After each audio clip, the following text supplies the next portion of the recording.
We're now to the second and final movement of the 8th line of the Yang-style Tai Chi Saber Form. Something that's important to keep in mind as you go through this movement is I'm going to be going into a lower stance. The height of the stance, the depth of the stance is not that important. The important thing is that you have good control of your balance and that you shift your weight definitely to one side, then definitely to the other at the particular points in this movement where you're supposed to shift your weight. But you don't have to shift your weight and go into a very deep stance and then come up and go into a very deep stance on the other side. Only go as deep into the stance as you feel comfortable with. As always, I'm going to begin as if I had started the form facing you. So again, directly towards you would be south. Our last movement finished us with facing to the east, and we had just done a kick with the right foot. But we kept our knee up after that kick. So after that kick, you don't want to drop the foot down. You want to keep the knee up. So you want to do your kick and keep the knee up. Now the reason that's important is because from here we're going to stomp down with the right foot. And there's a couple things that I want to point out with that stomp. The first is that you don't have to stomp. If that's too hard on your joints, too hard on your foot, you just don't feel like stomping, it's okay to not stomp. Instead of stomping, you can just set the foot down and shift your weight to it. If you do want to stomp, an important thing to remember is don't drive into the ground with your heel. What you want to do is drive down with the ball of the foot, and then the heel and the rest of the foot follows. So that's kind of like the shock absorber for this stomp into the ground, is reaching the ground first with the ball of the foot and letting the rest of the foot settle after that. So be careful that you don't drive your heel into the ground, because that's a really good way to mess up your heel. So from our last movement, we'd handed off the sword to the left hand, we'd done our kick in front of us. From here, you're going to stomp straight down. So that foot drops down next to the left foot. So after you've stomped down with the right foot, all your weight goes into the right foot. So you root in that leg. You're going to turn your right hand palm up, and you're going to slide the left hand and the handle of the sword up over that hand. So from here, it comes up over the top. And what the hands are going to do is this right hand pulls in at the side, comes out for a low kind of roundhouse punch to the side. The left hand opens across back behind. So the right hand is low, left hand's high. While you're doing that with your hands, you're going to step out to the left and shift to the left. So it's kind of a complicated set of movements to stick together, but once you get the feel for it, it'll flow very nicely. So once again, from our last movement, we handed off the sword, we're facing to the east. We do our kick, stomp. From here, the weight's on the right foot. As you start to move the left hand over the right, and again, the right hand turns palm up, you step out directly to the north with the left foot. From here, the left hand passes over the top, and as you do this punch, you're sinking down toward the left foot. Keeping this hand up, keeping this hand low. I'm facing to the east, I just finished my kick. From here, I stomp, shifting the weight to the right foot. As I step out to the left, bring the left hand over the right, sink to the left side, punching with the right hand. Left hand high, right hand low. From here I come up, right hand goes over the left. I reach around with the right and strike low with the pommel of the left hand. So here, left hand low, right hand high, and I'm looking to the left. Now I'm going to demonstrate as if I had started the form facing this way. So this is my south, this is my east. With the last movement, I had handed the sword to the left hand, I've kicked with the right leg, and I bring that leg down. From here I stomp with the right foot, shifting the weight into the right leg. As the left hand passes over the right, I'm going to step out to the left, and I'm going to shift to the left, punching with the right hand. From here, I come up, turning to the left, reaching over the top, circle around, sink to the right, right hand high, left hand low. From our last movement of the form, we're facing directly to the left, and we've passed off the sword to the left hand. Kick, keep the leg bent.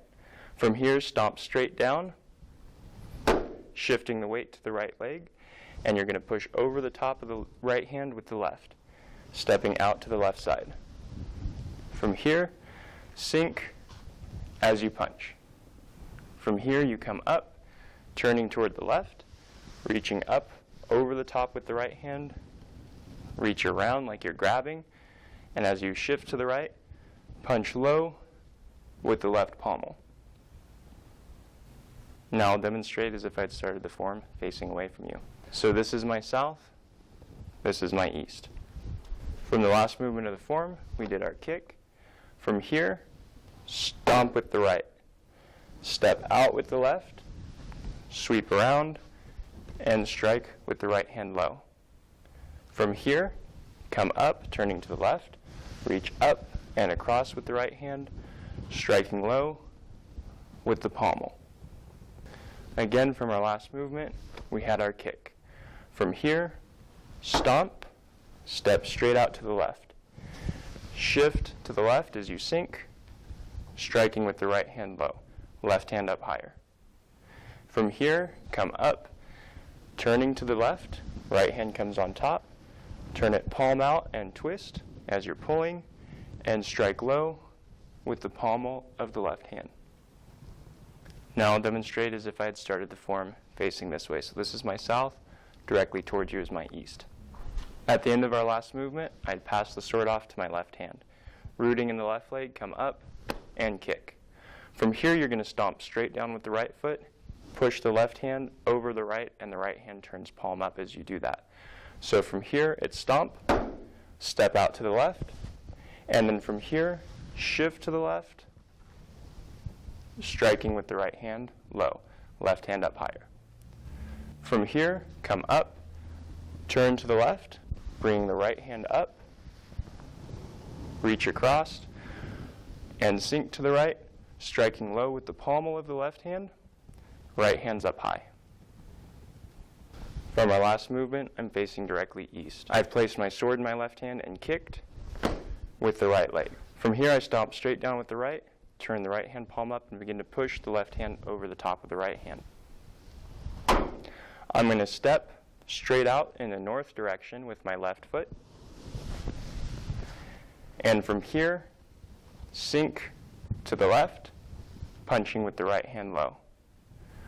From here, I'm going to come up, turning to the left side, reaching over the top with the right, turning the hand, sinking, and striking. So my weight's all on the right side, or mostly on the right side. My right hand is high, my left hand is low. Now for the variation on this one, the first part is the same with the stomp and the step out. So after you do your kick, you stomp down, or if you don't want to stomp, you set your foot down gently. Either way is okay.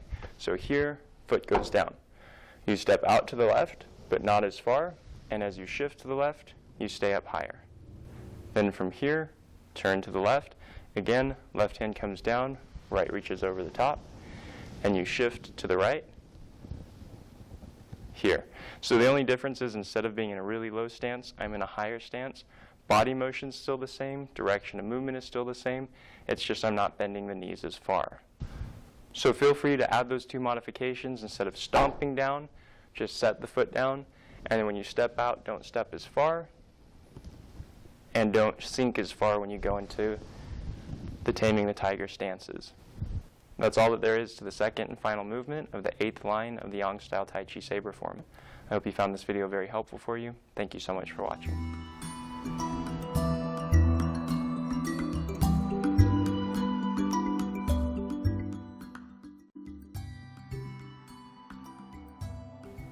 In this video, I want to talk to you about a product that I've been using for a lot of years now, something that I absolutely love, and if you're into taking supplements, you will probably absolutely love this too.